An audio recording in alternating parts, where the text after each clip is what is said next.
did when he was in Colorado in those playoff series. When the game's on the line, he comes up with mammoth save. Save Theodore again! He robbed him with the glove. What a save, Jose Theodore. Inside Theodore! What a huge stop! He shoots the puck. Theodore the save. Theodore comes up huge. Somehow Theodore miraculously got to it. Front reach shot. Oh, what a save by Jose Theodore. He absolutely robbed Justin Benner. He robs Ryder and gets the standing ovation. Fires one towards the goal. That's going to be gloved by Travis Ridgen. Well, this is more like it. This is Slangin' the Biscuit. Here's Travis Ridgen and Dave Wheeler. Ladies and gentlemen, lads and ladies, welcome back inside the Slinging the Biscuit summer, now fall, slowly trickling into the winter interview series. This series has been a success. Today's guest, man, the pride of Laval, Quebec, the 44th overall pick in the 1994 NHL entry draft, over 600 NHL games played, 2,000 NHL All-Star, one of 17 men to walk this earth and score a goalie goal in the National Hockey League. This guy's got more hardware than the Home Depot. We're talking striking gold. 1996 World Juniors with Team Canada, 2002 NHL MVP. You wanted the best, you got it. Best goaltender in the world with the Vezina. 2010 Bill Masterton Trophy Award winner, host of his 60 with 60 podcast, and most importantly, the man that was my childhood idol growing up, the goaltender that inspired me to become a goalie myself. Thank you and welcome to the show, Jose Theodore. Hey, thanks for having me. I'm a big fan of you guys, and it's always good to talk with, the goalie union. We're pretty tight. And for you, Trav, I have something special for you. Oh. I have only one pad, though. The other one, I don't know where it is. Uh-oh. This is from 2002, The Legacy. But I'm looking for the other one. I only have one. That's the problem. I have one pad. I can't find the other one, but I have one pad. These were the best pads ever, by the way. And I know you know what I'm talking about. I got an idea. I know the media kind of painted you as a bit of a trouble child. Jose Theodore has a bit of a problem. He's trying to find the left leg pad of his Vaughn Legacy. Those are the 5500s or those V2s? You know what? To be honest, I'm not a geek like you guys. Like I heard you talk about my black skates. And you know what? You're the second guy that brought this up. The other guy was Patrick Lalime, the goalie. And I worked with him on the TVA when I was doing the broadcasting. It's like, there's one thing I didn't understand. I'd never liked black skates, blah, blah, blah. I didn't like the black skates. Me, the only reason I have black skates, just so you know, it's before it was white skates. And then you would get all the pock marks and it would get all dirty. They came with black. And I didn't really pay attention to my equipment. Like you're talking me number. I just know that these were the Legacy. What number? I have no clue. They were made to my specs. And that's all I know. Can you back that up a little? Let's get a little perspective, a little 360 there. You got the double bootstrap, Legacy. Oh, that looks like a V2 leg channel. If you're in the audio version, you're really missing out. What a treat. Also, that background behind you, that glove save against Boston, I think behind the back on Bill Guerin, if I'm not mistaken. No, that's not. That's another. Like that was an artist in Montreal, like a girl that she did that painting and then created lithograph on the side. So it was kind of a collab that I did with her. I signed 60. That's the original paint. But that saved. It's funny because I remember like yesterday. That was Sergei Samsonov on a breakaway in Montreal, and he actually scored that goal. It's not a save. He beat me. He saved. But on the painting, what they did, because that was the picture they used for the Montreal season tickets, because they thought it was a good shot. It was actually a real picture from the net cam. But because the puck was in the net, they kind of edited it and they put it like I saved it. But that was actually a goal. So to be honest, that was edited. And on the season tickets, it was edited. But that was actually that play. It was a goal. I bit on the first shot. He dicked me and he scored. So that was the goal, but now it looks like a save. So we'll leave it as is. Could you slide over just to the left a little bit, just so look at that. That is a beautiful painting. Yeah. Goodness. What year was that done? When did you get that done? That was year after the award in 2002 when I won the Vezina and Hart. The artists did all that. It was actually a pretty nice painting, to be honest. It was a nice promotion, something that we did in Montreal. They had some smaller scale down lithograph. They only did 60, and I think it was selling for charity.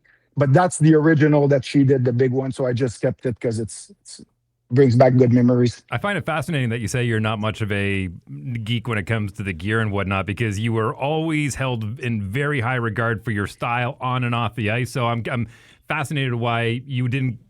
I mean, obviously you cared the way you looked on the ice, just not about the gear particularly. No, you know what? Like, I'm going to show you something else that you have. If you look right here, I'm going to turn around. Like, I'm going to bring it, even if you can't see. Like, all my helmets are there, and in Canada, that's the gold medal. That nowadays we don't really win, but World Juniors here, I'm going to bring. So, but all that to say, that's my helmet in Montreal that I had. And you know, when you're a goalie, like, everybody puts their helmet in their protection case, and that helmet is so beat up. Like, I just threw it. I had one paint job that lasted for all my career in Montreal. I didn't really redo it. I didn't change my straps. I'm just old school, where I would go and just put my gear. But on the flip side, it needs to be the same way over and over. Like, don't try to upgrade me to a new style. Don't try to change. I'm still missing straps, but I'm just saying, like, I was missing paint, and it wasn't like I would never put my mask in the case to protect it. So I had my gear, I liked it, and that's the way it was. But I wasn't like a crazy, like, doing all the new thing. I was so upset when I had to change my Sherwood stick, wooden stick, for the graphite Bauer. Like, I would like to keep my wooden stick. I didn't want to change my equipment. Just old school. I want to get into that for a second, but the mask was so, like, that's almost unheard of. And today, where guys go through 3-4 masks a season, you used it for how many years? And if I'm not mistaken, you changed the red cage for the chrome cage in 05-06? What happened is, maybe you're right. What happened is, again, one of my mistakes, business-wise, it's I was always super loyal to Vaughn. I would have Vaughn and my wooden Sherwood stick. Sherwood would pay me good money. Vaughn would pay me good money. Then when I won the Hart and Vizina, all the companies were throwing at me their gear, right? So then iTech came and said, we want to sign you, and you have the stick, and we'll be able to copy your pads, the same thing. So I threw a stupid number. I'm like, well, if you pay me, and I'm going to tell you the deal, because I mean, it is what it is. I said, if you pay me 3 years, $300,000 a year, 900,000, and you say you're going to copy it, I'll do it, because I thought they would copy it. So I switched for iTech, and then that's when iTech made the mask. So I changed my paint job a little bit, changed the cage, changed the pads, the mitts, and everything. And you know what? Again, all the respect to iTech, they tried. They could never do what Vaughn had to do. And if there's kids out there, don't go for the money. Stay for what you like. Because for me, you know what happened? And I'm fast forwarding, but when I got traded to Montreal to Denver, which was pretty much a year after this, I didn't have a good season in Colorado. I didn't like the gear, didn't feel comfortable. So I called my Vaughn rep. I'm like, listen, send me some gloves. I don't care my iTech contract. I'm going to leave money on the table. But then Vaughn didn't want to send me the gloves. They're like, no, you're going to keep it. You're going to keep it so iTech could copy it. They didn't want to send it. I'm like, listen, send me the glove in the morning, and I promise I'm going to play with it nighttime at the game, just to prove that I really wanted my old school equipment. So they put a pair of blocker and glove quickly, got them, practice in the morning with it, played the game with it.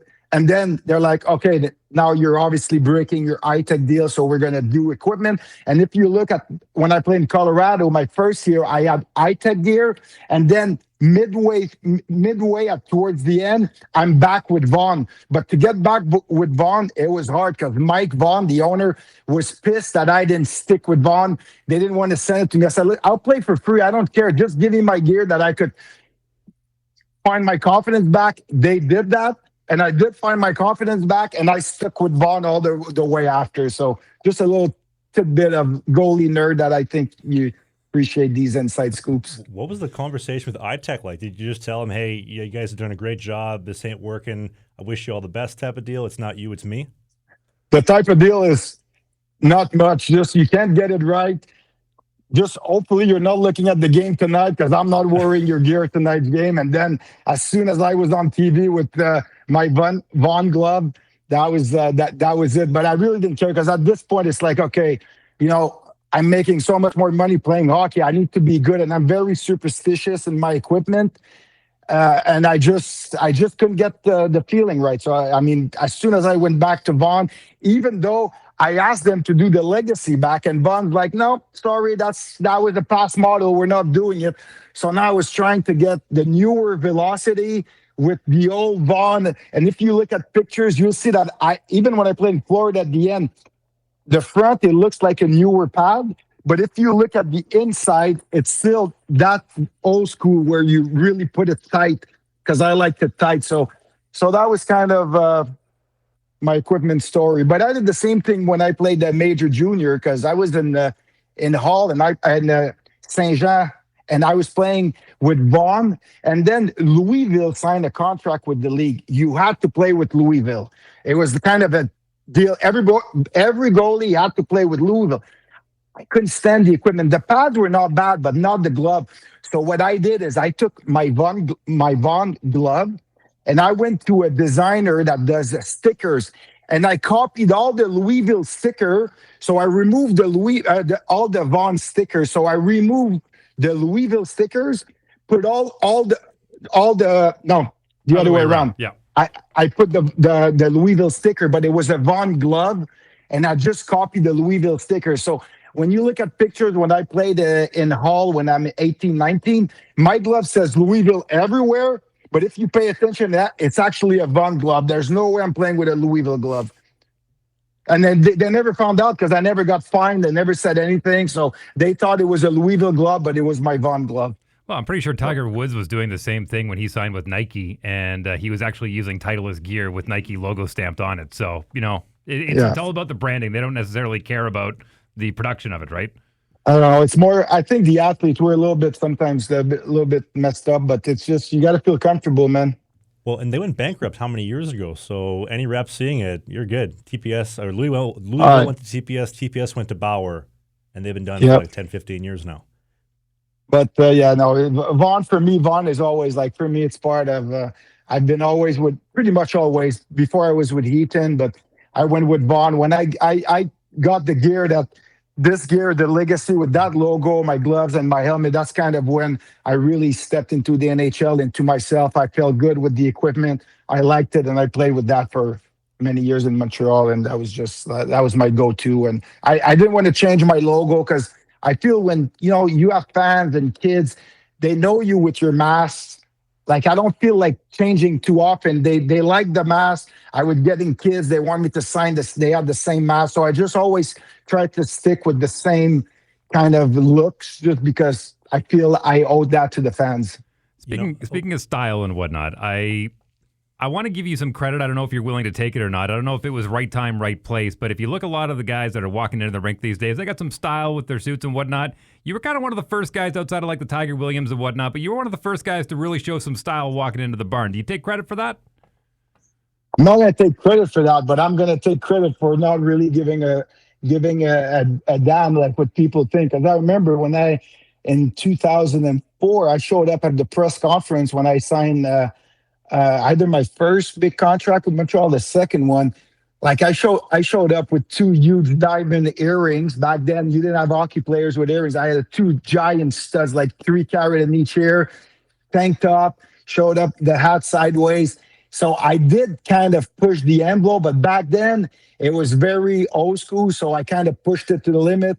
For me, it was more like, I just like the style. I like the NBA players. Back then, David Beckham came with the earrings. So, you have to have fun with the game. You're in the show. You're playing in a big market. Doesn't mean I don't care and I'm not respecting the thing, but until you're telling me that I'm not allowed to do it, I'm going to do it. If you're telling me, okay, no this.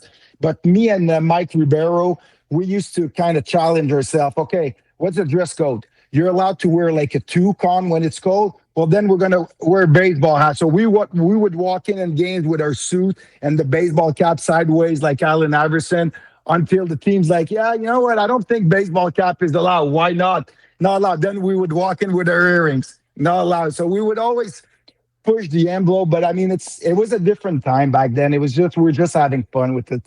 I'm giving you credit for it. That's all you. Okay, well, I'll take it. It's funny though, because I bumped into PK Subban. I was done playing, so he was still in Montreal. And obviously, me and PK, we have the same agent, Donnie Meehan, and I always liked PK because I feel he took what I was doing to another level. Like PK took it to another level in Montreal. I was like, yeah, I like what he's doing. He's going out there. Some people like it, some people, but he took it to the next level. And then one time we're out, we're out in a good spot, in a good night place in Montreal, and I'm on my side and he's on his side. And then I don't know, either he find out I was there, but he came up to me, and credit to him, he came up, he says, Theo, can't believe, oh man, I heard so much about you, like I love your style, come and sit with me. And then we hit it off pretty good. So I just feel like PK took what I started to another level, and it was fun to see that, because I think hockey needs to evolve a little bit, which we're finally seeing with no dress code, and we're following the other sports, which is kind of good, I think, for me personally. Well, that's a great transition, and I'm curious to know if he was a catalyst in this, because when Trav told me that we were getting you on the show, I was like, oh my God, he's actually alive? Like, he's actually available now? Because, you went away for a little while, and PK went off, and he's doing great things with Hockey Night in Canada and everything, and down in the States, and now here you are doing your podcast back on social media. What was the catalyst for you getting back in front of the media? You know what? I was in front from so many years in Montreal, and I liked it. Don't get me wrong. I played it. I was out in the summertime when we were going out, and I was doing commercial on TVs. I had like sponsors. I was doing TV things, everything. But it just, when I came in Florida, you get older. It's like I liked my privacy, and I didn't want to just do anything to do anything, because nowadays you could get asked for a lot of things. So I did do some broadcasting after my career, just with the TV station. That was good, but it was more like, what, I don't know if I want to get back in the spotlight in a way, kind of thing. And I was doing my own thing, because since I retired, I've been really involved in a lot of businesses. Like I own like a bunch of Airbnbs in Florida. Me and I'm partners with Search of Art, the Search of Art of Montreal. We bought Céline Dion's private golf course. So I own the golf course in Montreal. So I'm really, really involved, which I did a lot off the ice, but just under the radar. But then I'm like, I miss talking about the game. I miss being with the guys.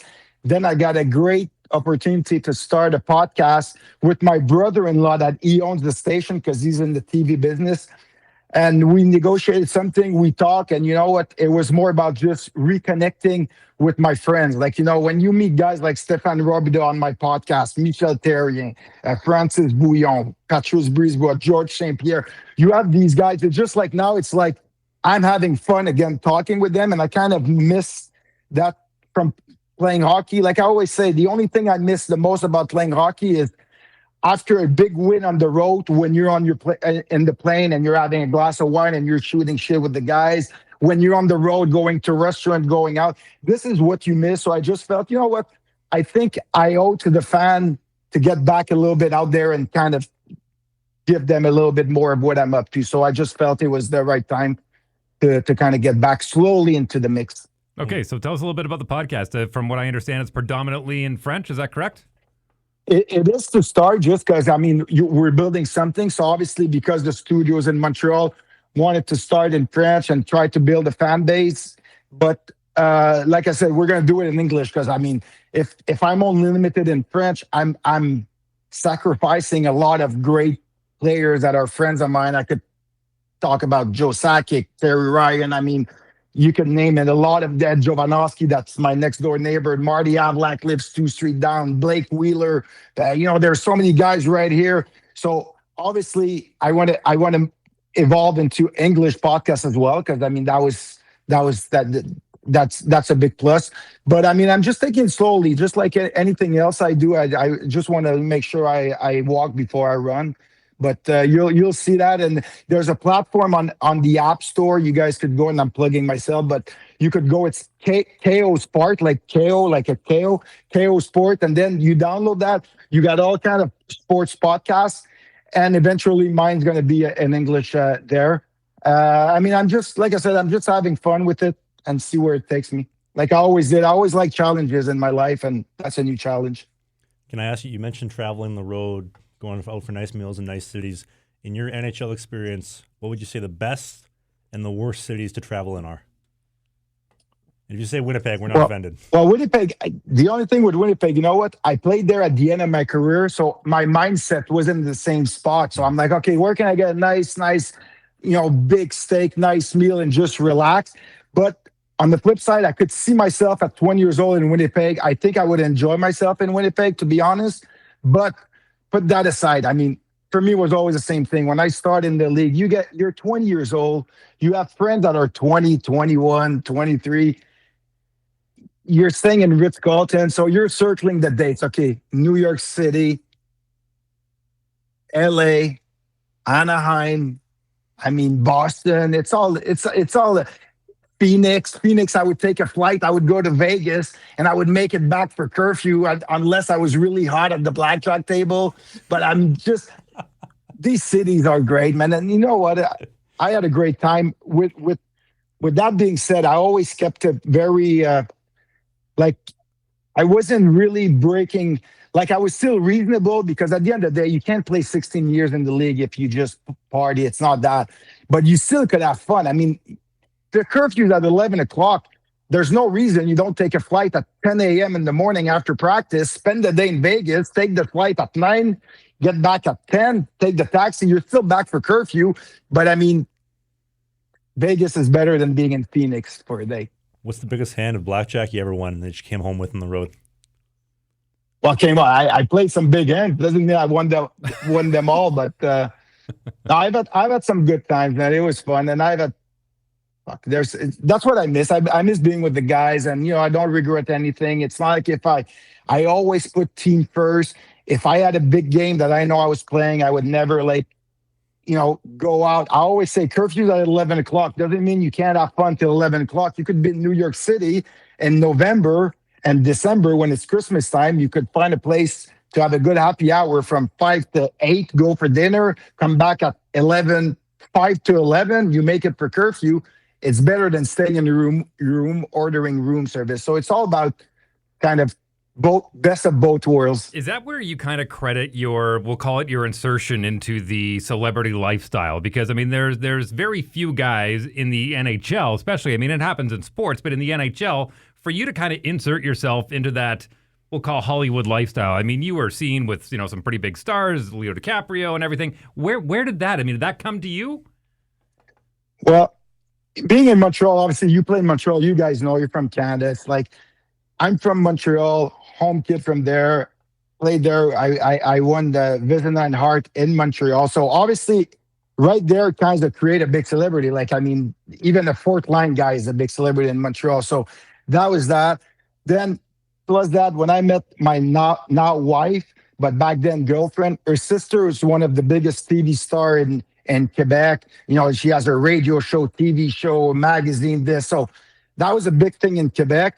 But then when you play well, you get opportunities. When I was nominated for the ESP Award in LA.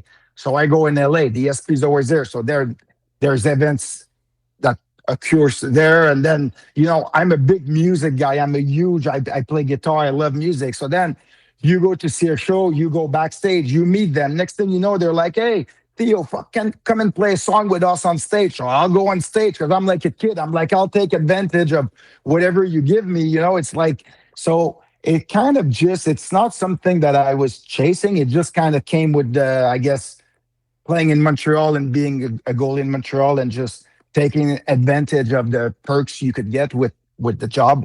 Give me a couple. Give me a couple of those holy shit moments where you went, really? I get to go do that? One holy shit moment was in Montreal. It was a big show in the summertime. I think 100,000 people was there. So it was a French band. I'm more like a punk rock guy because I used to skateboard, snowboard, but still that was more rock. So I went there, played a song with them, 100,000 people. I'm like, this is pretty cool. But then another thing for me that was fun is Pennywise, the famous song Bro Him that they play in Anaheim. They're playing Denver. And I actually played with NoFX, another punk band, maybe like a year before. And You're talking they all my know language, each other. You're talking my language. Okay, so there we go.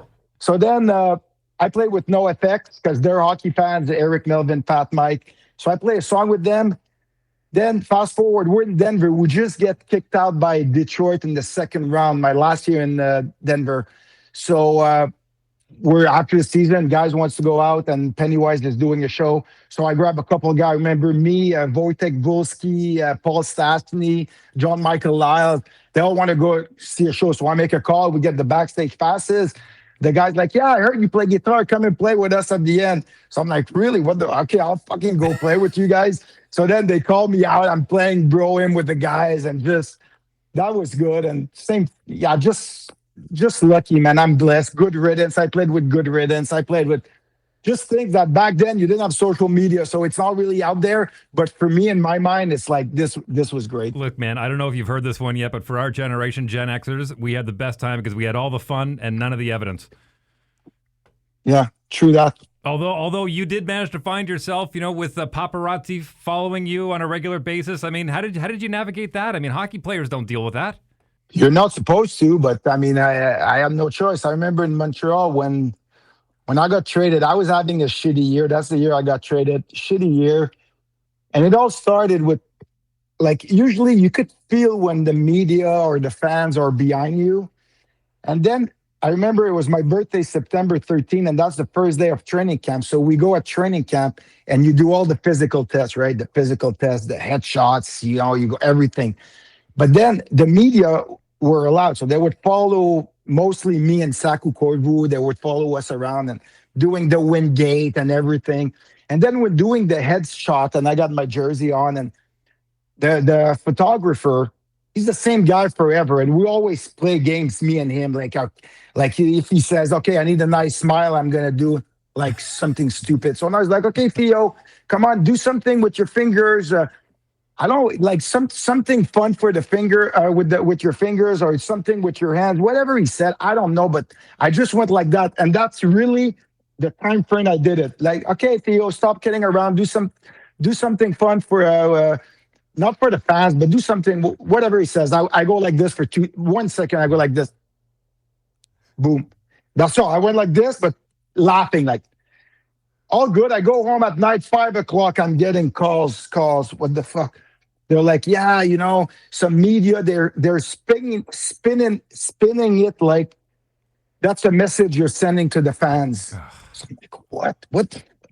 I couldn't believe. So then I would have media coming over. So what you have a message for the fans? So then I remember that's the year I got traded. But right there, that's at training camp. I told my wife, I'm like, I don't like the vibe. I mean, this is not right. I mean, people know me. I'm joking.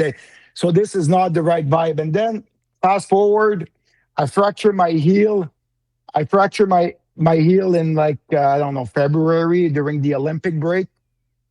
And then media, all kind of rumors. He's not really hurt. Canadians are trying to put him aside because he doesn't have confidence, blah, blah, blah. It was kind of, so they had media hiding in my bushes beside my house to make sure that I was really hurt. They thought that I would walk out of my house like nothing happened, sprinting. So they see me with the crutches. So they were filming that. So it came to a point like it was like, really, like you're thinking, I don't want to play the game.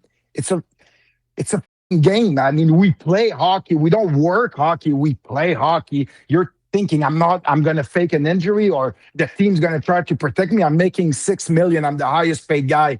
I wanted to play. I was hurt. So all that, fast forward, and that's when I kind of got traded. It was just getting out of hand in Montreal. There was a lot of people that drew parallels between you moving from Montreal to Denver, the former Quebec Nordiques, the same thing that Patrick Waugh did. Did he have any influence in that decision at all?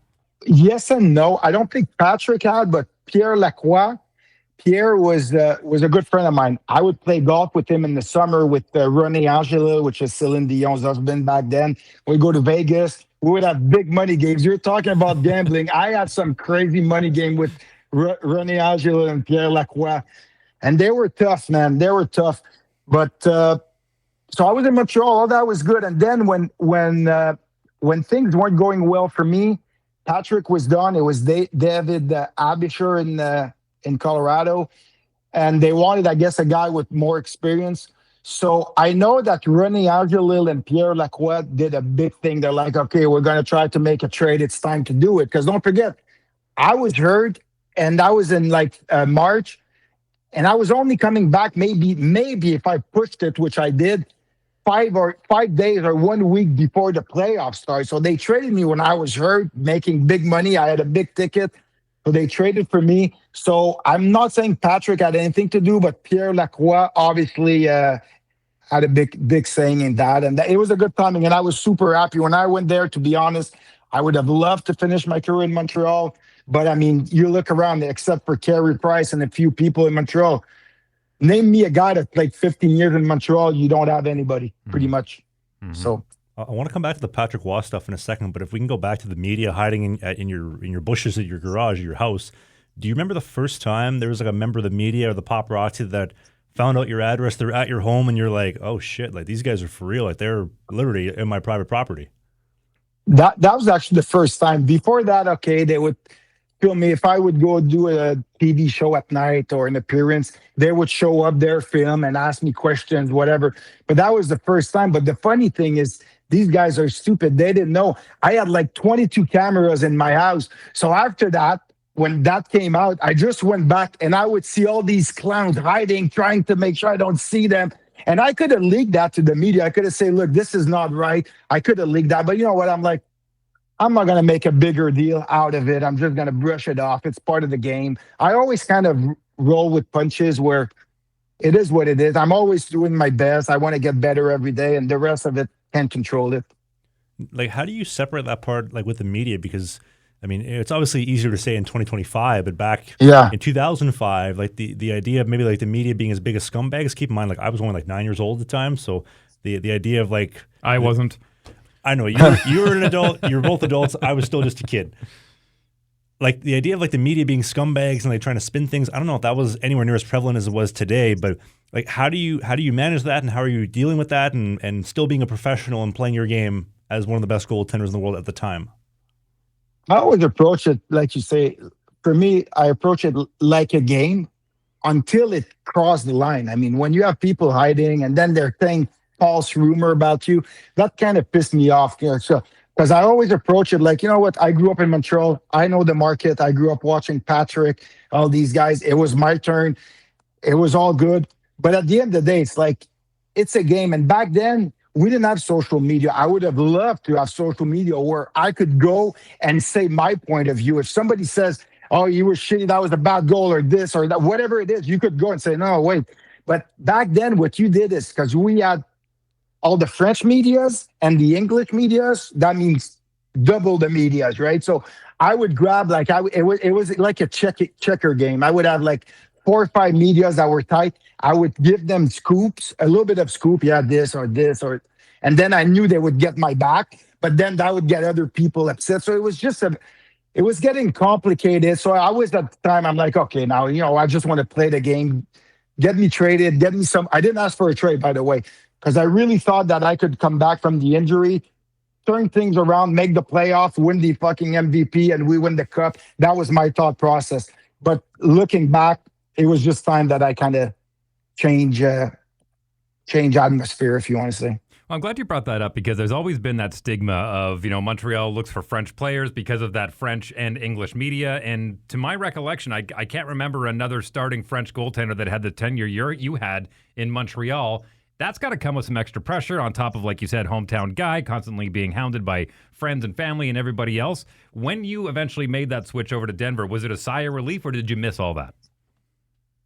A little bit of both, in a way that, again, I grew up in Montreal. I grew up 20 minutes from the Forum. We had season tickets. So I was there when Montreal won the cup in 93. I was right there. I didn't flip the cars over, part of the riot, but I saw everything going on because I was there. So for me, it was just normal. You play for the Montreal Canadiens, you're a goalie, you get the pressure, and you just deal with it. And that's what I wanted. I wanted to have that pressure, because I always said, for me, pressure, it's a privilege. If you're the fucking backup and you're sitting on the bench, you have no pressure, but it's not a privilege. If you're out there game 7 in Montreal, that's what I wanted. That's a privilege. So I always liked the pressure. But when I felt it was getting out of hand, like I said, I'm hurt. People think I'm not hurt. I joke around with the photographer. They think I'm sending a message to the fans. I'm like, okay, this is not fun anymore. So yes, when I went to Denver, it was like, oh, this is easy. I mean, okay, now there's no distraction and everything. But on the flip side, it took me 1 year to adapt myself because I needed that pressure to be at the best I could be. And maybe when I got traded, I didn't feel I had that pressure because you don't have all the exteriors. So it took me a while to say, okay, now you got to find something to push you to be the best. So it took me a little bit of a while, like a period of time. But for me, I always say Montreal brought the best out of me, and I'm always going to say it. I mean, I had, like you said, 9, 10 years. I had 8 years that I had the key to the city. 1 year that I was getting booed and it was awful. But I mean, it was still all worth it because we're still playing a game. Well, we're still on the Montreal topic. What's the best place to eat, your favorite spot in Montreal to this day? It depends what kind of night you want. If you only want food, just food, no atmosphere, I have to say Milos. Milos, like it's a Greek place. It's expensive, but that's the best place. Back in the day, you had a lot of places to go out where the food was but the crowd was good. So it all depends what you wanted. Okay, since we're on the topic, we ask everybody this question. Your first big NHL paycheck, what do you do with it? I didn't do much, to be honest. No, it's not true. When I signed my first signing bonus, I bought myself a Porsche. So that's pretty big. But yeah, but I bought the Porsche, not the big Porsche. I bought the Boxster Porsche. Looking back, I'm like, it's either you buy the 911 or you don't. But anyway, I bought the Boxster. I was 20 years old. So that was a big expense. But after that, I didn't really spend. When I made the team and I was on a one-way ticket, I bought myself a nice watch. And now, since then, I've been collecting watches. But I was trying to always be careful because I was always pretty business savvy and wanted to invest real estates. So I was always on top of my finances and I did great investment. And that's why right now I was away at the game just because I was really busy with other of my ventures. And, I got a ton of businesses and investments that's doing good. So I'm just keeping busy. But now I kind of miss the game. So I'm going back talking about it from the outside. Well, how much golf are you getting in now that you're on a golf course? Not that much, to be honest. Not that much, because that's it up in Montreal. And unfortunately, I only go up in the summertime, maybe 2-3 weeks. So I don't go as much as I would like to go. Here we have a great course. And there's like before Marco Sturm was the head coach in Boston. Like, I mean, within 10 minutes driving, there's like Blake Wheeler lives here, Jovanovski. We have Marty Havlat, Thomas Vokoun, Thomas Fleischman, Jokinen, Marco Sturm used to be there. And the kids all goes to the same school. So it's fun that you have so many guys here that you just could hang out and go play golf here with them. And it's the best of both worlds. Let me give you an excuse. My dad lives 45 minutes outside of Montreal. He's in Cornwall. I'll go visit him. We'll go play next summer. Okay? That's good. It's on me. Okay. I know the owner. Can I come too? No, you don't want him. You don't want him on a golf course. No? Listen, man, I try real hard. I'm good positive energy. I'm good for the morale, but I'm not very good. I'm very passionate, but I'm just not very good. I'm trying to be better, though. It's not being good. It's all about winning your bets. I always say I don't like golf. It's just another excuse for me to gamble and to have the pressure. I always say the same thing. It's true. I like the game, but if there's no money on the game, I don't want to play because I'm not going to be on the tour, even though I was lucky to play. That's other highlights. We're talking music. I played a round with Rory McIlroy. I played 2 rounds with Ricky Fowler. For me, I'm just taking advantage of being able to meet these guys. Jack Nicklaus. It's not about. I'm like a little kid. I'm a guy from Montreal, South Shore, and I'm like, I could play golf with you. You really? Okay, let's do it. So just having fun. Speaking of gambling, I feel like from doing the deep dive that I did this afternoon to try to really get an understanding of you, because a month ago, like welcome to the 21st century, there was no social media, really no media of anything of you. I feel like one thing that I picked up on is you seem like a very unplugged kind of guy, and I have to ask on the gambling note of things, like, do you have Bitcoin? You seem like a Bitcoin kind of guy. I don't have Bitcoin, but I do have a lot of gold. I bet more in gold than Bitcoin. Just because Bitcoin, because you're a younger guy, you could see we're older, he's younger. For me, Bitcoin, I still don't understand it enough to risk my money. Because me, I'm like I'm a not a control freak, but when I start something, it's like I got to know everything about it. Like if I have a passion, just like we're probably going to talk aviation, passion for this, investing, I got to understand it. And Bitcoin for me, I still don't understand it enough, all these crypto and the meme coin to put my money. But you're talking about investing in gold, stock market, different companies, yeah, leveraging your money to buy real estate, different story. But it's just because I'm maybe a little bit older that I don't understand it enough.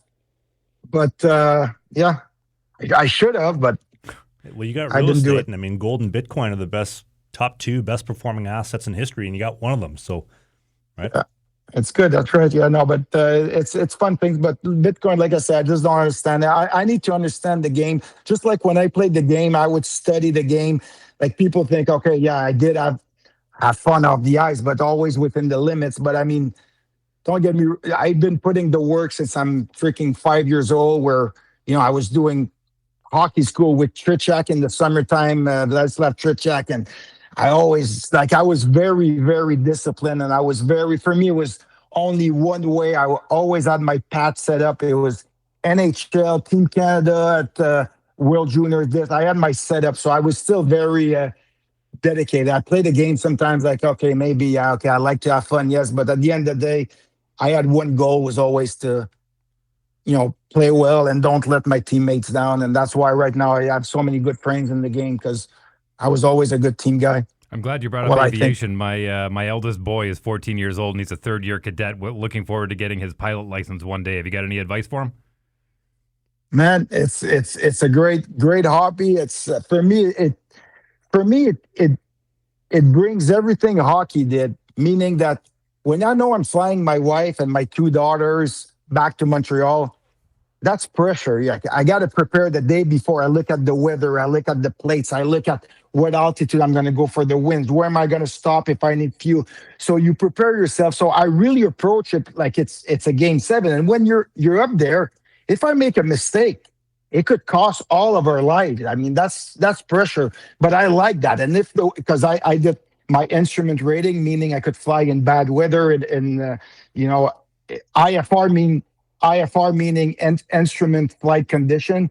So I could fly because I just like the pressure, the challenge. And then when I land and everybody's good and it was a good flight, I feel it's mission accomplished. For me, that's fun. That's what I like. Do you own your own machinery or are you renting? No, I own my own plane. That was a goal of mine. Yeah, I said I'm going to do everything, all my classification, my private pilot, my instrument, my multi-engine, commercial. And once I do that, I want to fly my family. So I knew which kind of plane I want, even though now it's for sale because I want to upgrade because I always need to set up higher goals, something better, faster. But yeah, I own my plane and I really like it. Like, for instance, this morning, went and pick up my daughter and her friend. They were up in Tallahassee for Halloween and to go see the football game, FSU. So I went there, flew this morning, picked them up, came back. Instead of them driving 6 hours, it's an hour and a half flight and I'm flying them. So for me, that's just brings me a lot of joy and accomplishment. Do me a favor, put a nice paint job on your plane like you did on your helmet. I don't know. It's pretty chipped. My helmet's pretty chipped. I don't know if it's a good paint job, but all right. You say you're trying to sell your plane right now, an upgrade? That's I always have goals, man. You have to set always goals. If not, you just get bladed. I just like to push myself, and we'll see. For anybody looking to buy a new plane, this guy's got one for you. Hit him up. Great deal. Trust me. What kind of machinery you got? What are you selling? It's a Beechcraft Bonanza G36.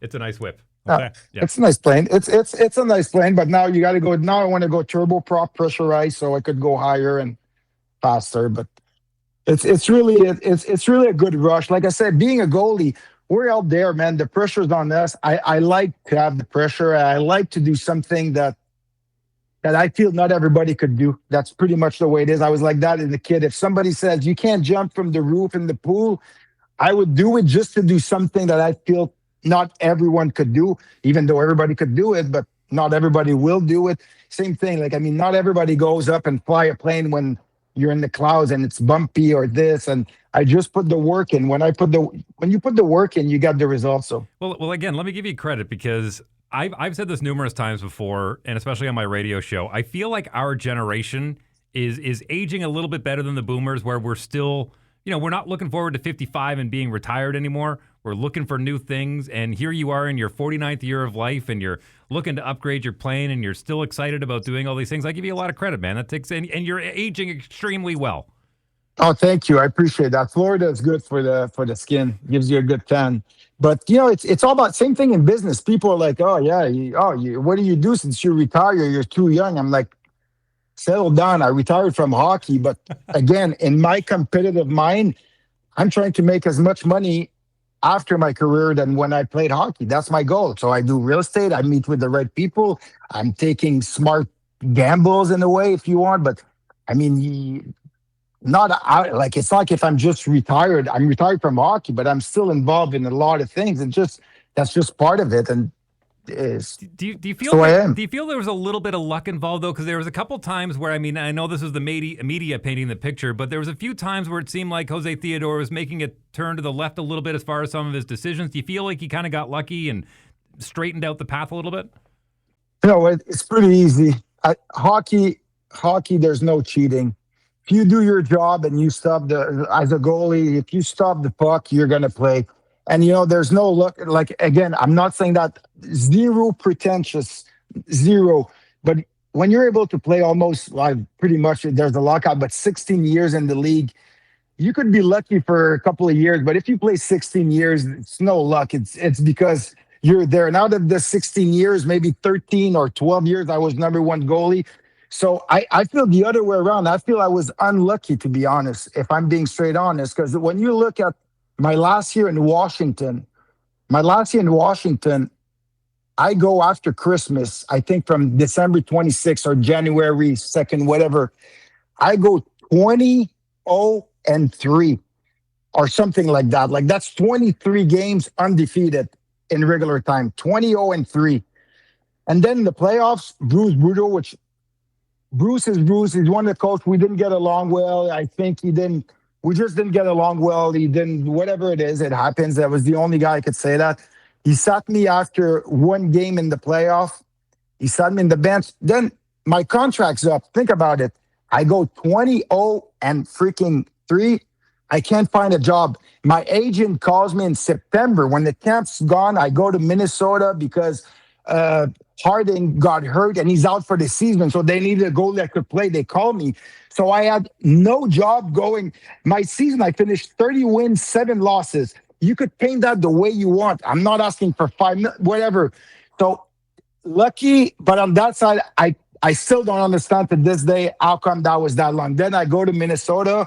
I had a good year for being a backup and helping Barstrom. Then I go Florida. Then the next year, figure it out. That's the NHL.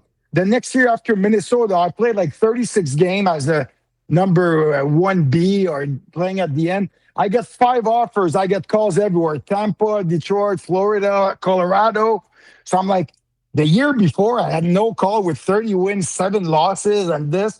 And now I'm getting 5 calls. So it depends how you see it. I see it like, it could have been better. Did you ever have a conversation with Bruce about that? Because I do resonate with that a little bit, where maybe like you're playing well and the coach just doesn't want to give you the fair shake, or maybe there's something he's not seeing. Or maybe, I don't know where the truth lies on that one. I want to hear it from your mouth, but what was that process like from your shoes? You know what? It just started on the wrong foot, I guess. I signed there as the number one goalie, obviously. And my first year there, like I wasn't as consistent as I could have done, but I was still playing pretty well. We were winning games. And I just felt like he had a mentality. And you see it. That just is his coaching style. And again, he's done some great things. I'm not there to say I'm right, he's wrong. It's not that. But look at what he's done when he went to Anaheim.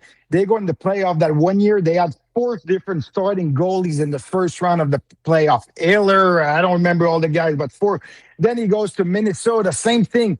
So I feel like he didn't understand the goalie position where I could be down 2-0 in the series, let's say. I'm still going to come back and play well. I need to be your guy. I did it in Montreal. We're down 3-1 against Boston. We come back and win. But you can't start playing. You're not at the casino there like, oh, I think tonight this guy's going to play well. Oh, I think tonight. You got to just say, listen, this is my guy. And that's where me and Bruce didn't really work out. But he still played me. I was both years. I was his number one guy. And as a team, we still finished third overall and first overall. I mean, we did good. But I just felt in the playoff, he could have stuck with me a little bit longer and say, you know, if we lose, I'm going to lose with my veteran guy. And he started to play musical chair, and it didn't pay off, obviously, for him. Did you ever talk to him about that, or that was just okay, I'm not playing, I'm just going to sit down and do my job? No, I didn't play because at the end of my second year at the meetings, I was pissed off. But I'm like, you know what? I like the city. We have a good team. I said, I'm not going to be a bad teammate and start giving at him. I said, maybe they're going to re-sign me to say, you know what? We're going to play you and because Varlamov was coming up. So I didn't say what I wanted to say. But on the flip side, I'm going to tell you a quick story with Bruce that I kind of went head to head with him all the time. During the season, that's my last year. I think it was Michael Nervert he was playing in Tampa. It was a back-to-back game. He was playing in Tampa. I was playing in Florida the next day. It was back-to-back, so it was set in stone. He played the first game. He played well. We won. So the next game in Florida, he's not putting me in the net. So I'm freaking pissed off. I'm like, what the fuck? You know, like that was my game. So game start, 10 minutes into the game, we're down 3-0. So I'm on the bench. We're down 3-0. Bruce he's yelling, Theo. I'm not even looking at him. I'm like deaf. Theo, not turning. Theo. So then I look like sideways like this. Get in the net. So then I'm taking my time. And then I took my equipment. I'm looking at him. I'm like, you're fucking kidding me right now. I told him that. Went into the game, but then I put pressure on myself. Went to the game. Best thing. That's one of my best games, like not stats-wise or whatever, but we're down 3-0. We end up winning 4-3 in shootouts. So after the game, all the guys, so we're giving high five, and Bruce is there waiting, high five. So I get my trainer, it's the players. I come to Bruce, and I just wait till he puts it up. He goes like this. I just put it down. So again, timeout. I don't recommend that to any young goalies. It's not the right thing because you're building. It's not the right thing, but it was just my style. So I don't recommend it. It wasn't the right thing to do. But I'm just saying I never told him straight on, but we kind of knew, and it is what it is. But I mean, I would see Bruce. I have no problem with him. I mean, I have no grudge. Just it happens. It happened. Who did you enjoy playing for as far as a bench boss, and who did you really enjoy playing with as a teammate, not only as far as the camaraderie, but as far as a guy on the ice? You know what? I'm pretty easygoing, man. As a coach, if you play me, I'm going to like you. Pretty simple. And, you know, as a goalie, you can't cheat. If you're not good, you're just not going to play. If the other guy's better than you, he should play. I mean, I shouldn't play. I don't want to play a game that I don't deserve. I got to play a game that I'm supposed to play. And then you want to make sure for your teammates. For me, all the guys, I always, you know, I've seen so many goalies being messed up with their routine and the way they were prepared themselves. And then as they're back, if you don't play the game, you would see the teammates come up to me and say, oh, I'm not going to name names, but like, oh, hey, that goalie, he seems stressed out. He's doing that. You can't talk to him. You can't touch his equipment. So I would see how the guys would react. So I'm like, I'm going to be the other way. I'm going to be super laid back. I'm going to take care of my business, but I'm going to be laid back to show my teammates that I'm there and I'm not rattled. I'm going to perform. And that's the way I approach games. So for me, it was always like, play the game, play well. And then when you go out for dinner or you go out, I want to be with the guys. I don't want to be by myself. I'm going to be a team guy, going to go out, going to have a great time. You know, PH square, man. PH square. Well, you know what that is? PH square. Well, those years that you... Party hard, play harder. Those years that you talked about where you came in to, help out Markstrom, did you realize that there was a moment where you kind of went, okay, I'm here to kind of help the younger guys now? When did that happen? I wanted to be a good teammate. Like, I'm very, very competitive. I want to play every game. I want to, I want to be the guy. But on the flip side, if I'm not the guy, I'm not gonna be a bad apple in the room. I'm gonna help everyone. Being older, same thing. So that being said, I gotta say that I learned I learned that pretty early from, I'm going to go back to my Montreal days, and that's important.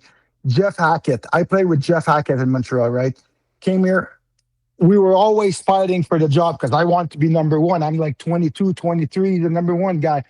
But we always had a great relationship, even though we're opposite. He's super like quiet guy, like we're just opposite personality.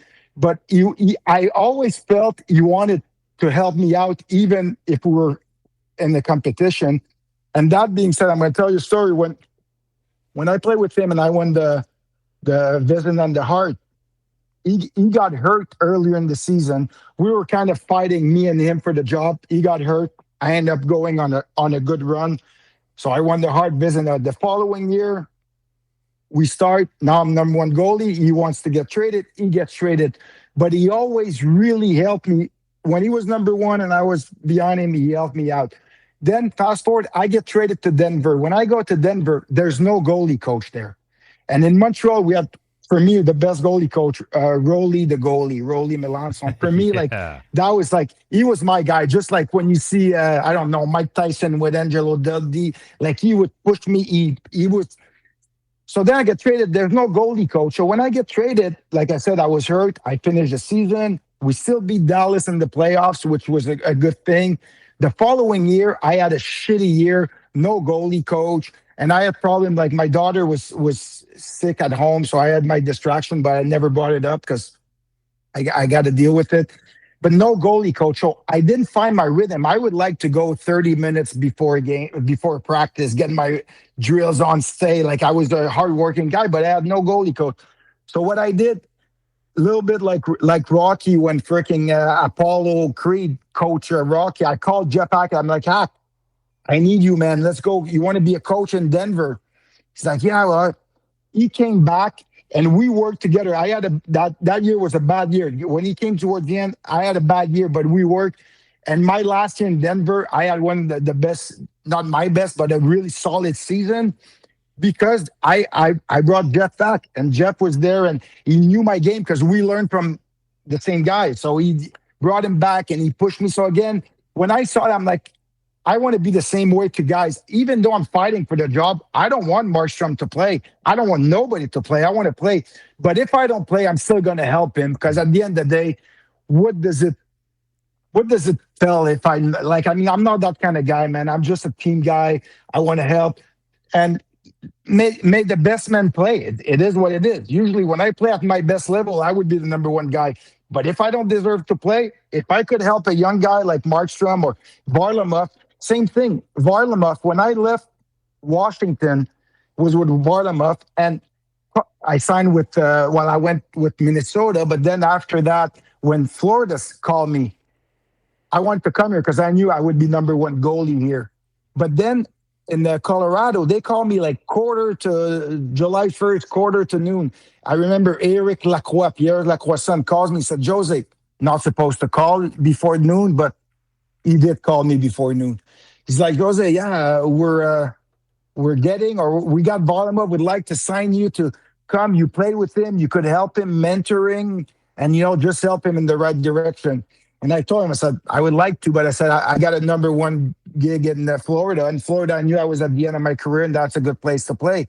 And then that's when when I didn't sign, I said no to Colorado. That's when they signed G.S. Giguère to go help Varlamov. So if you could help somebody, why not do it? I mean, at the end of the day, it's all going to come back to you as you're a good guy. And like I said, whoever is the best guy is going to play. If Markstrom deserved to play all the games because I play. But usually, like, if you look at my career, I was number one goalie like 85% of the time. But if I didn't deserve to play, okay, I'm still going to be your friend, and I'm still going to try to help you out. And that was 2007, 2008. You guys beat Minnesota and then lost to Detroit. That's when Hackett came in? Yeah. That year, the year before, I brought him in when I was struggling. The year before we beat Minnesota, I brought him in. I think after Christmas, and then that year finished. I worked really hard with him, but it didn't finish the way it is. But I knew I was building something good. And then the following year, I knew I said, okay, that year it's gonna it's going to turn around because I knew I still had the game. And then I remember when we started the camp, I freaking needed surgery for my knee. That was a big, big, big bummer because I was ready to come back and bounce back. I'm still making big, big dollars. So I got surgery for my knee. And I remember I had a meeting with Jeff Hackett, and I'm like, I gotta come back hard. And then for the first month and a half, we had Joel Kenville as a coach, and he was kind of doing like that bullshit thing where, okay, 1-1, you play one, he plays one, and then if you win, you stay in. But then I would lose a game 1-0, wasn't playing the other game, the guy would win 5-4. So early November, and that's the thing that was just me. Early November, I went in his office. I'm like, listen, Coach Q, enough with your bullshit. Last year, I didn't have a good season. Now my game is there, but I got to play. I said, maybe my 10-game winning streak is starting now, but you can't go back and forth. I want to play. And then it kind of resonated with him because I got to give him credit. He saw where I was coming from, and I ended up playing, I think, 40 of the last 45 games of the season, and we beat Minnesota in the playoffs. Then we lost to Detroit. So sometimes you just got to step up and just, go out there and, put pressure on yourself and say, I'm going to be your guy, but you got to trust me. And then you just got to deliver.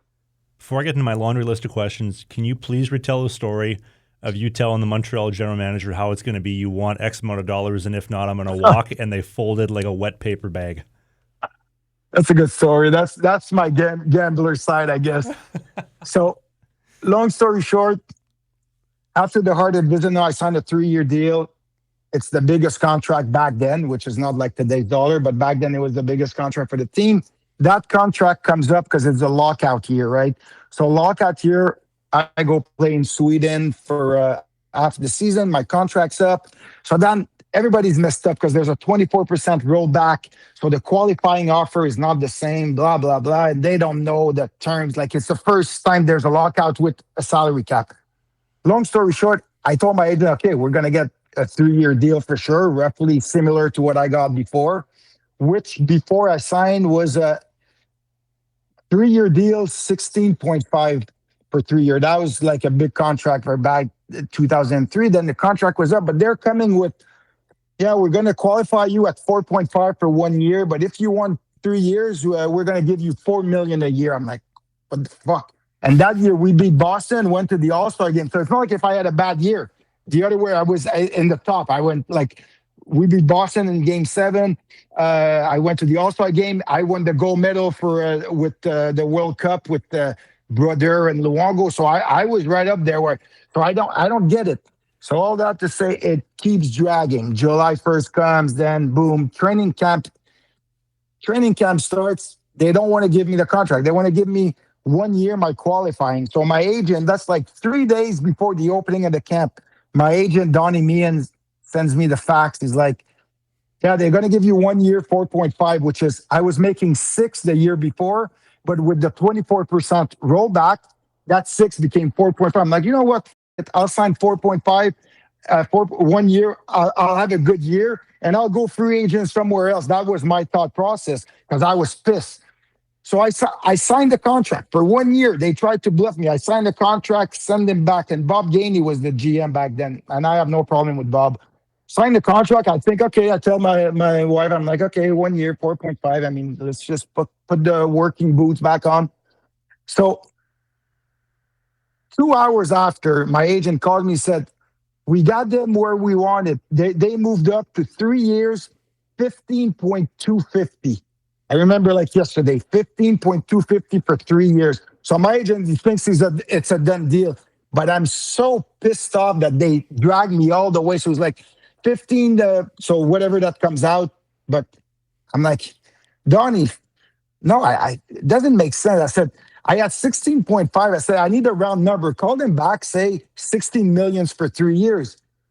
Then my agent, he's like, Theo, what are you talking about? You're leaving 15.250 on the table. I mean, it's pretty much what we wanted.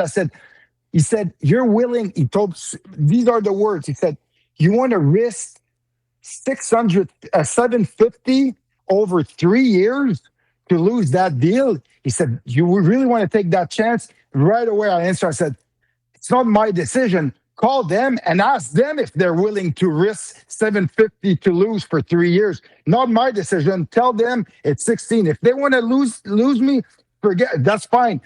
He called back, said his words. I remember like yesterday. I was like 25. He said, "You have balls like an elephant." No, you have balls of steels. That's what he said exactly. I'm like, well, call them. I said, why would I take the decision to say, oh, I don't want to lose? Tell them they're going to lose. Call me back 30 seconds after. He said, okay, we got a deal, 16 for 3 years. I'm like, well, there we go. So that $750 paid for my plane. There we go. Thanks. I'm getting shades of Slapshot. No, call Detroit. Tell them bullshit. Yeah, tell them. Trade me right. No. But it just I get too emotional in situations. Same thing why I left Denver. I should have stayed in Denver. When I went to Washington, Denver was offering me a 3-year deal because I came off a strong year. But I'm like, listen, your contract makes no sense. I'm willing to take less. I know I could get more in the free agency. I'll take less, but you got to be there. They didn't want to reach that mill, and I was right because I was asking for $4 a year for 3 years, and I went to Washington. I got 4.5, so I knew it, but I was willing to take less. But there's always a limit. But looking back, should have stayed in Denver, but because I had Jeff Hackett, Tony Granato was the head coach, who was a buddy of mine, and obviously I went to Washington thinking we're going to win a cup, which we could have because we had a good team. But you make some good calls, some bad calls. That was a bad call. Did you ever get a signing bonus or a bonus for winning the Hart and the Vezina? Oh, a lot of bonuses. How much? A lot of bonuses because that's another thing. Another thing I hold up because contract. I won the Vezina and Hart when I was playing my 25 years old. Like I was 25, right? So after 23 years old, played a full year. I had a good year. Like I played 30 games, but like 5 shutouts. I almost won the Roger Crosser, like good stats, right? So my contract's up. And they didn't want to give me, again, the contract I wanted, which my agent, and I wasn't being greedy. I was willing to take 2 years, I was going to take 1.2 and 1.3 with no bonuses for 2 years. They didn't want that. So my agent says, okay, that's when he did a great job. He says, finally, at the end of the day, listen to this one, I still hold up for camp. I had no arbitration right. I was 23. They could have left me home. I wasn't even the number one, but I just hold out. I didn't go to camp. Just again, being cocky or overconfident, call it the way you want. Didn't show up to camp. So people were putting pressure. You got to bring Theo back, blah, blah, blah. So they didn't want to give me my 1.2. So I got 1.150 and I got 1 million or 170, whatever, and 1.1. But crazy bonuses on the back end where my bonuses would roll over into the salary as the following year. So I end up signing that after I missed all training camp. And that year I made $1 million, but I had 800,000 in bonuses. That's before the Hart and the Vezina. So the following year, I was willing to take 1.3 straight up. But the following year, because of my bonuses was roll over, I started the season at 1.750, which is the year I won my Hart and Vezina. But I did myself a nice graph with all my bonuses. 20 wins, 50,000. 25 wins, another 70. First off, I had everything. And then I was playing all the games because Jeff Hackett got hurt. So every time I'm like, okay, if I get 2 more wins, click. And then the Vezina and the Hart, it was half $500,000 for each major award. So do the math. But again, that's not me. That's my agent did a great job because then I was like first or second All-Star game. That was, I think, 250. Then the Vezina and the Hart, 500 each, plus what I got during the season. But all that to say, I would have signed 1.2 and 1.3 with no bonuses. They didn't want to give it to me. I signed for less, but my agent just loaded on the bonuses, and it turned out that they probably said, okay, he's not going to win the freaking Vezina Hart. He's barely a number one goalie. That's what they thought, but it turned out to be good timing. And then I won the Hart and Vezina, and my contract was up. So then I was like, hey, man, you earned it. Oh, just good timing. That was when I agree with you. That I was lucky. That was luck. Good timing. That was good timing. How much did you lose in Fun taxes? times. How much did you lose in taxes on that one? 56% usually. Oh, it's like 52 right off the bat of your salary. But then again, your agent goes on top of that. That's not tax deductible. Everything you spend up in Quebec anyway, like the tax sales tax. You buy like a suit, it's 16% tax. So when you do the math, it's like you're getting taxed pretty big. That's why I always say, like, people are like, oh, Lane Hudson, oh, he did a big pay cut. Settle down. He's based in the U.S. His withholding tax is 15%. He gets the money up front with the bonuses. He could reinvest it. It's a good contract for both. But I mean, he didn't leave that much money on the table. That's what I'm saying. And it's great. It's a great deal for Montreal, salary wise. But Lane Hudson did not sign for $8 million a year. When you do the math, if you do the proper math and with the deduction, and because he's U.S. citizen, he's still making the same money as a guy that makes $9 million somewhere else, 9.2. But it's perfect. Just got to know your stuff. Yeah, you learn that once you move to Florida. That's why I live here. Yeah. Good weather, no state tax, right? That's right. State tax, And a lot of deduction. But federal taxes, your agent is tax deduction, the interest if you have a mortgage, there's a lot of deduction. So it's a big plus, obviously, for players to come here. Even though I'm not saying you come here just because of that, you want to play somewhere where you're wanted, but it's a big advantage, that's for sure. Do you mind if we get a little bit personal with you towards the? I know we burned almost like 90 minutes of your time, but this is no go. So I don't know how in depth you went into the podcast since you rejoined social media, but we had this high net worth NHL professional athlete divorce lawyer on the show this summer. And this dude, Ido Walney is his name. He's based out of Wisconsin. And he was spitting game for like an hour and a half about the divorce rates, about what contributes to them and guys not having a purpose, and how, correct me if I'm wrong, Dave, 70% of all NHL players that get married will be divorced. And the majority of those, they pull the pin within 365 days. The woman does from the man. And it was interesting because basically like clockwork, when we posted that interview, everyone after that, with the exception of one player, every single guy said almost like within a year, their wife pulled the pin, they're gone. Yeah, you beat the odds, man. And you've been with your same wife for how many years? Okay, I met my wife. I was 21 years old. That would have been again 21, and man. then we had our first daughter when I was 30. Then I have two daughters right now, but and you know what? Like I say, I don't like to change my equipment. I like my stuff original. Same thing. I'm just like this. But again, for me, to be honest, I don't like failing. And if I would have a failed marriage, which it happened, listen, I'm not saying it happens sometimes for the best, but for me, that would be a failure. You know, I have kids, my wife, for me, I'm very proud that I'm still with her. I mean, we didn't always have it easy. Obviously, I'm not an easy guy to be with. I'm going to be honest about that. But it's just about like us making the right choices. And like I say, you know, I really think that if you don't have the right partner, I wouldn't have the same career, because you need somebody at home that's going to keep you grounded and could tell you to come back to earth, or, you know, your head's getting too big, bring it back. And you need somebody to, but I mean, you're absolutely right. All my friends, I could name you 20 guys. All my friends that are around my age, all divorced. I'm not going to name them out of respect for them, but I could tell you all my good friends in Florida, Montreal, all divorced.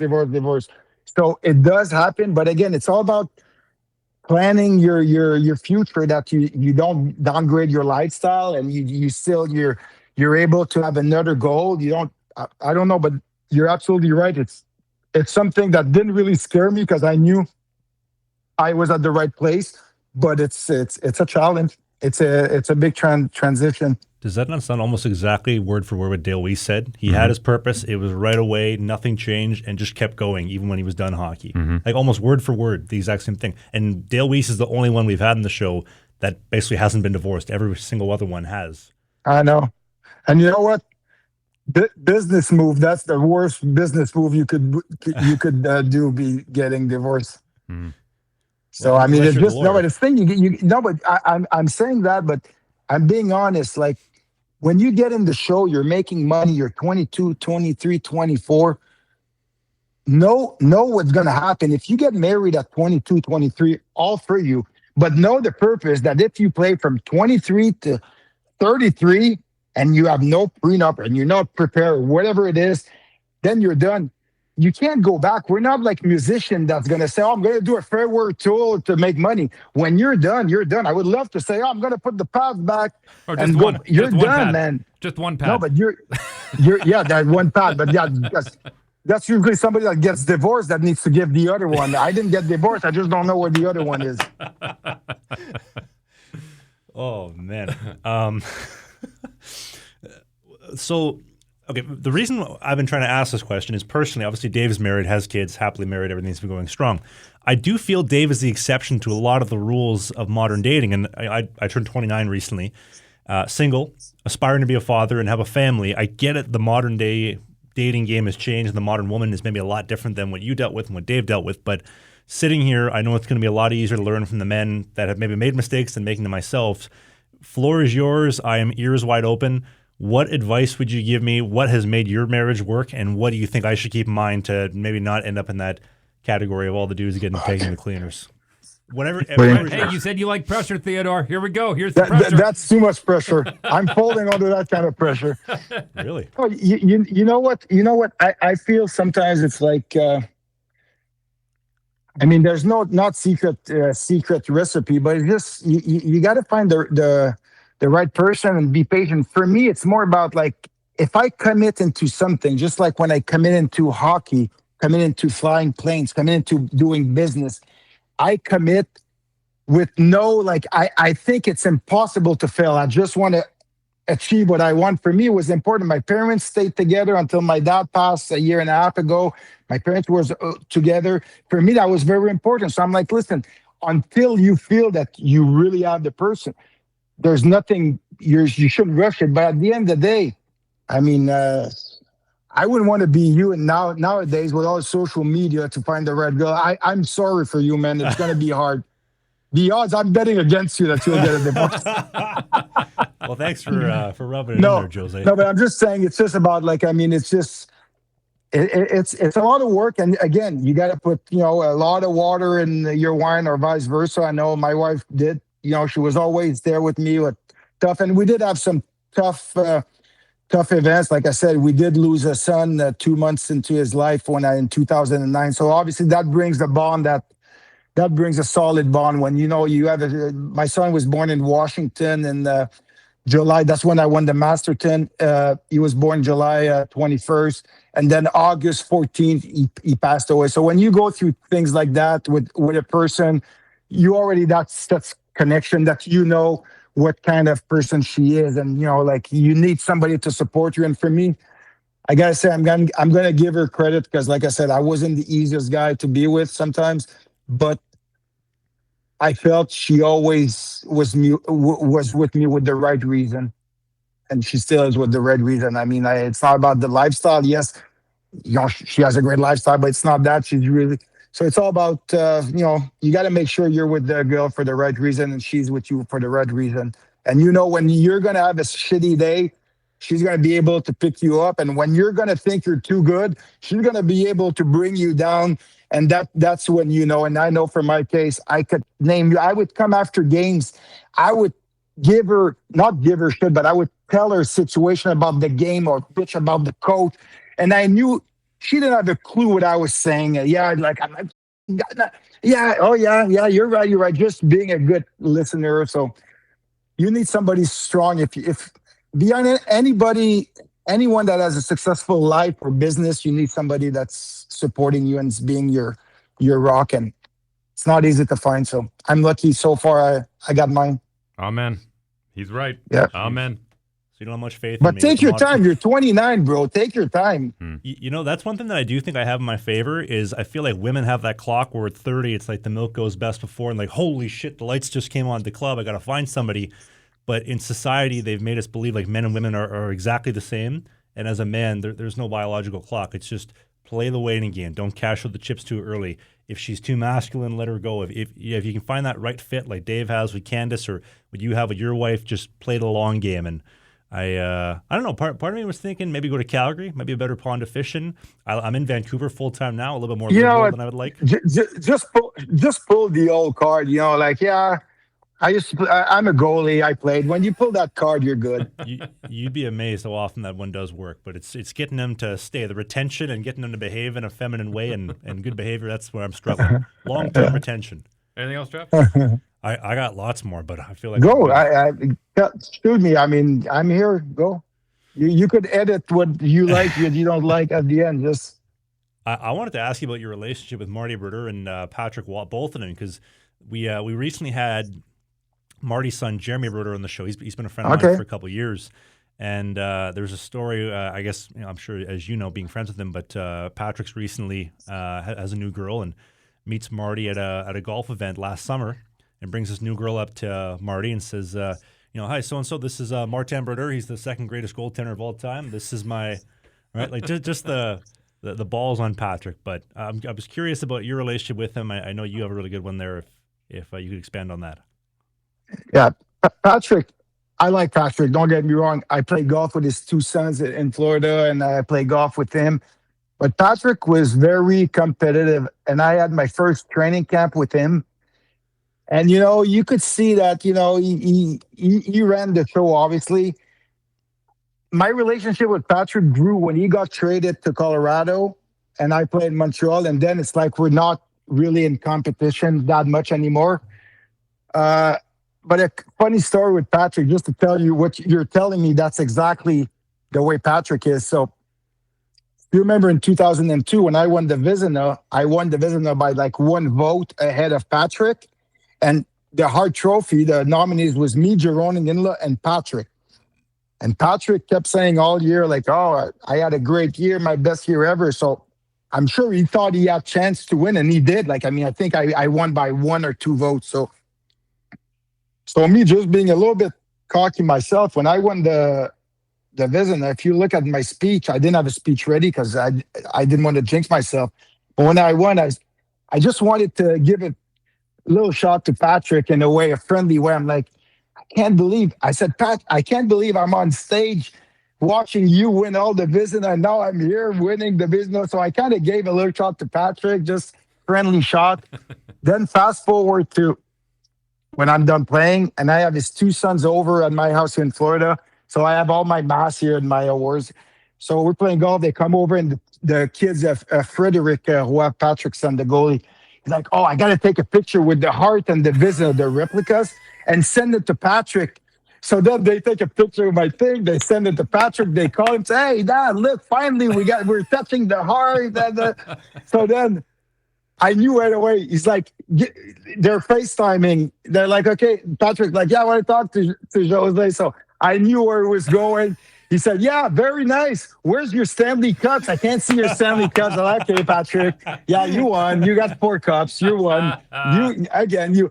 But it was funny. His kids wanted to bug him because he's that kind of guy that takes it seriously. But in a way, I mean, the guy for me, he was an idol, and he is a legend. And what he does, you could see he's like, I wouldn't have the career I've had if I didn't have him in front of me in Montreal. And Marty Brodeur, same thing, similar story with Marty. We go way back. Me and Marty, I met him. I was 12 years old. He was 15 years old. We would do the hockey school in the summer. Vladislav Trichak just started, say, the Russians doing a hockey school or Trichak. So I went there, but Brodeur was just 15. He just got drafted in the queue. And I was 12 years old. But I was a 12 years old hockey where I wanted to be with the best. I was always pushing everybody to be beside the older guys and show. And Trichak really took interest in me because I was a young kid. And Brodeur, since day one, he's like, hey, you're really good. You're really good. But he was like 15. I was 12. So then fast forward the next summer, we go back to the team. Then he gets drafted in the NHL first round, but I'm like 14. And then again, I'm picking it up. He gets drafted. So he always was super nice. He took me, we went for dinner, and I was impressed because I'm like 13 years old, 14. The guy just got drafted first round by Jersey, takes me under his wing, and Trichak for me was a big game changer because he told me, he said, you're gonna be a star in this. And yeah, I was like 13 years old, and he said that on TV back in Montreal. That's when I did my first TV interview because Trichak kept saying, "Remember that name, remember that name," and then life turns out to be good. Who gives me the award when I win the Vizina? Who was presenting the Vizina trophy? Trichak. Wow. Trichak's like, the winner is Jose Theodore. But we go way back. I would go for dinner with Trichak when I was 13 years old. So then Marty was there. And then, talking about Marty, my first time I get called up, I'm 19 years old. I'm playing junior. I get an emergency call back from the NHL because they couldn't get the American goalies to be there with whatever schedule. So I remember I get the team sends a freaking private plane with the owner, and we're going to Hartford. So I'm in Hartford for the first game. And then the following game, it's in New Jersey. And just to tell you how Marty's a class act guy, I get in New Jersey. And you're 19 years old. I'm with Martin Rosiski in my room. I'm like, I'm not moving. I'm not talking. But I walk, and the light back then, we didn't have cell phones, or maybe I didn't have a cell phone. My light of the hotel is flashing. So I didn't want to pick up because I'm like, maybe my roommate has a girl in the city. I don't know, man. And I don't want to pick it up. I call. It's a message. Marty calls, said, hey, Theo, it's Marty. I know you guys are in Jersey right now. Let me know if you want to go for dinner. I'm around. I could pick you up. So that's the kind of guy Marty is. And then fast forward a couple of months after, I go back junior. My first NHL playoff game ever at the Bell Center. We're down. I'm 20 years old. I'm with Jocelyn Thibault. He's the number one guy, but he plays. We're 0-3 in the series. So Tremblay's like, you're playing the game tonight. So it's Montreal Bell Center, my first playoff game against New Jersey, against Marty Brodeur at home. We end up winning the game in triple overtime. One of the longest game in Montreal. I think I got like 65 shots. We won 4-3 against Brodeur. So for me, Marty is a guy that I respect because he always really helped me out, treated me good. Obviously, he's, for me, in top 3 goalies that ever played the game. I played with him at the World Cup when we won the gold medal in Toronto. I have respect for all these guys. That's the thing. I want to be the best, but I could tip my hat to guys like him, Luongo, and they're such great goalies and great person. As long as you're nice, you're a good human being, man. You could be a goalie. I'm not the best. The best goalie plays the games, and it is what it is. After that, let's go for a beer and have some fun. And the next day, if I'm better than you, I'll play. If not, you'll play, and we'll still have a beer. I mean, it's a game, man. We're playing a game. I'm going to sound like Allen Iverson. Practice. We're talking about practice, but we're playing a game. We're getting paid millions to play a game around the world, the nicest cities. You got to enjoy your time on and off the ice as well. Well, to quote Mike Keane, I know he said it a few times. He said, the game has been very good to me. To coach Jose Theodore, the game has been great to me. That's good to hear, man. I'm glad to hear that you appreciate it too. I know you're new to social media. Have you at all seen the viral video from about a year ago of Patrick Waugh roasting Kelly Rudy? No. So I think he's at like a nephew or somebody's house, and he's playing mini sticks with his like granddaughter, and somebody's filming it from I don't know what angle, but like way back in the house. And his granddaughter's like, "Hey, Grandpa, how do I look?" And he says, "You look better than Kelly Rudy." That's right. She's like 3 or 4 years old and just, boom, Kelly Rudy catching strays. Kelly Rudy, another great guy. Just a quick story. When I was in Denver and I had my off season, and I played bad, and I was still like making big money, played bad. And Kelly Rudy, one time I get a call. I'm like, what's that number? Calgary? What? Or I don't remember the area code, but whatever. Call him. Kelly Rudy, and every time I would see him on the road, obviously, the goalie union, I don't like seeing a goalie struggling. It's not fun to see somebody that's not, even if you're not playing, it's like now we see it in Montreal with Montembeault. He won the last game, but it's not fun. So he called me out of the blue. He's like, yeah, Theo, I want to say, man, keep working hard. I mean, I trust you. You're going to bounce back. And these are little things that, you know what? It happened. I played another 7-8 years after that. But these are little things that, you know what? Every time I see Kelly, I'm saying, man, I appreciate that. It's not a big thing. You don't need a big speech. But when somebody takes the time to call you and say that, just like when Jeff Hackett took the time to come in Colorado to be a coach, for me, that means a lot. So just to go back to when you say you're a mentor, or I would, for sure, a guy like Markstrom, I want to take care of him. And Varlamov, I was good friends with him, and I was helping him, even though when he was playing instead of me. Because, like I say, you know, there's two things. You could be a great goalie, but you need to be a good person, especially a good teammate. That's why I could call any of my teammates. Maybe there's two guys that didn't get along with out of everybody I play with. I could call anybody right now and say, hey, you want to come play golf or have a beer? And that's you got to enjoy your time and appreciate what we are blessed to play this game. And I would assume Bruce is two of them. No, he's in the class by himself. Well, he's big enough to be two guys, but the last one I got for you, I wanted to talk about the Propecia for a second, and if I could tell you just a quick story. I remember seeing on TSN, I'm like 9 years old, and they're talking about Theodore test positive for steroids or whatnot, and then obviously, you know, when you look into it enough, oh, it's Propecia. What's Propecia? Oh, for hair. I was 19 years old, and my roommate at the time is like, Trav, you're going bald. I'm like, I don't know if I'm going bald, but like, yeah, it's definitely, you know, running away from me, kind of doing the Daytona 300 on me. And so went to go see a doctor, and he's like, oh, well, we can do Rogaine or Propecia. And I was like, oh, Propecia. Theodore used Propecia. And I've been using it ever since. So my hairline has been saved because of you getting busted. You know what? That was funny because at the end of the day, I've been taking Propecia since I'm, I don't know, 20 years old, you know, like it came out and I know like my dad was bald and my brother, I'm like, okay, there's a new pill. Perfect. But think about 20 years old. I went to the World Championship. I got tested. I went to the Olympics training camp in the summertime, got tested. I got tested a bunch of times. Nobody ever said anything. So when that came out, I was like, what?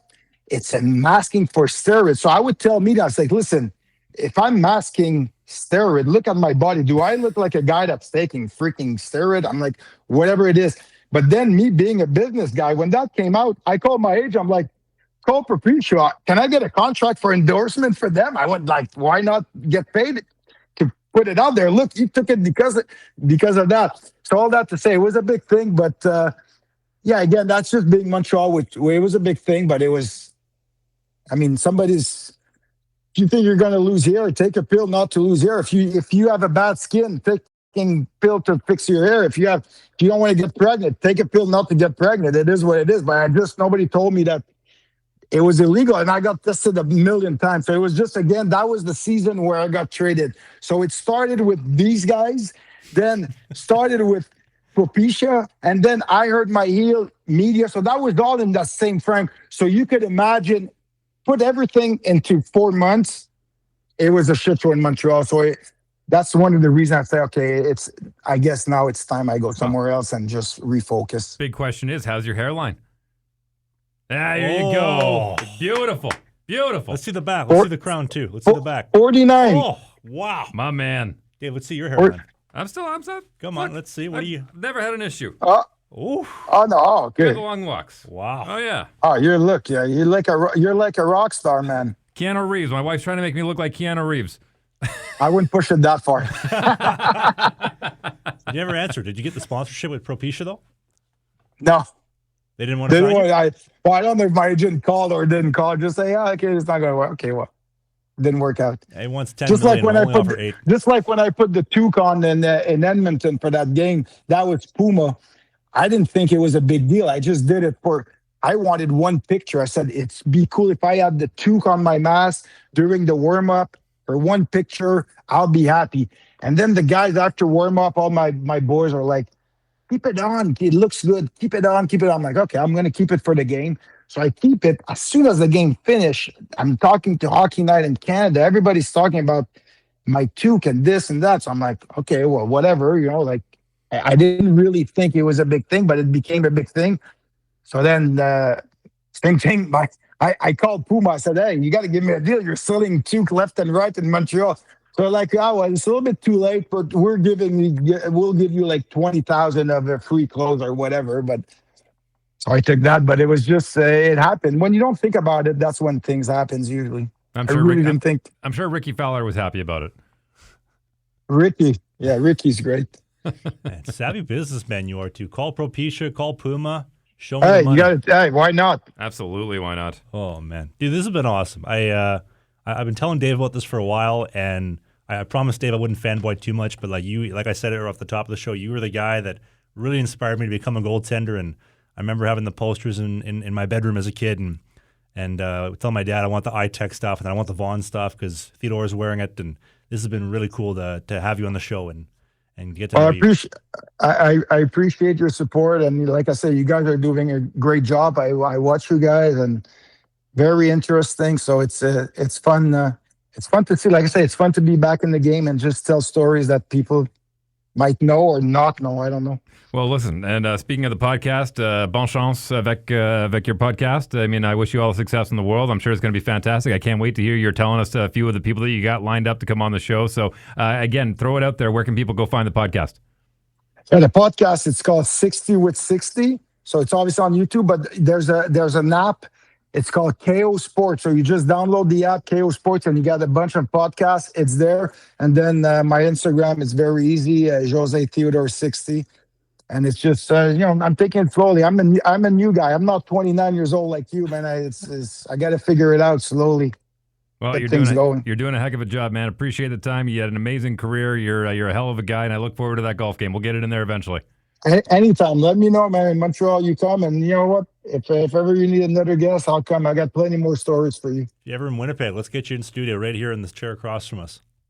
In the Peg, yeah, for sure. I'll go there, but just summertime, not winter. I don't know if there's a reason to come here, but ladies and gentlemen, thank you so much for watching this episode of the Sling the Biscuit Summer Series. We do new episodes every single Sunday at 11 a.m. Eastern, 10 in the Prairies, 9 in the foothills of Calgary, 8 a.m. on the Pacific Northwest, Vancouver, Seattle, San Francisco.